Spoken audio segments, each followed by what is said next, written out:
Hey, welcome back to my program. I'm real concerned about all this out-of-state money pouring into U.S. Senate and congressional races all over America.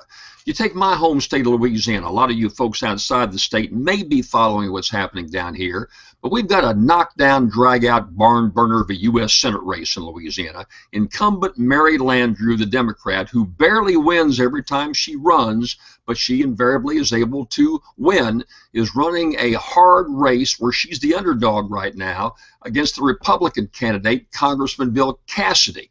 Cassidy's from Baton Rouge, my home, the central part of the state. Then there's a Tea Party candidate named Colonel Rob Maness running a pretty good race, raised $1 million, got the endorsement of Sarah Palin. He thinks that great. I don't like the fact that some has-been governor located in Alaska who quit her term and whose best known words are, "I can see Russia from my house," is going to make any difference down here in Louisiana. He thinks it is. So we've got all these Republicans trying to get Landrieu into a runoff.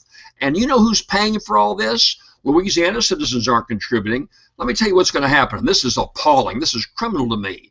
About 80% of all the money that's going to be spent here in my home state of Louisiana, and in many of your states all over the country, come from outside the state, from all these super PACs and all these PACs that don't list their names of who the members are, who's giving the money, but give you some generic name. There's the American Crossroads, Karl Rove's PAC. Remember Rove? He used to be George Bush's operative. Then you've got these Koch brothers. They've got a group called Americans for Prosperity, spending millions of dollars into my state already to try to buy a U.S. Senate race. Now, I know there's a lot at stake. Control of the U.S. Senate may be at stake, whether the Republicans win or the Democrats win, and this election in Louisiana could be the determining vote. So I know there's a lot at stake. I'm just appalled by out-of-state money coming into my home state or to your state and trying to influence how our local people think. We should elect our U.S. senators and our congressmen, not some huge PAC from California, New York, wherever it happens to be. I wrote about it this week in my column. You can read my column here on this website or at JimBrownUSA.com, and our websites all over the country and all over America. I hope there's some movement to change this approach. I think you should only raise campaign money within the district in which you run. If you're running for governor or U.S. senator, you raise it just in your state. No money can come in from out of state.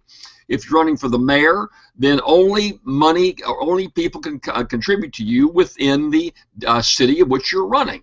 That just makes good common sense to me. Not all this outlandish trying to buy election results from outside the state.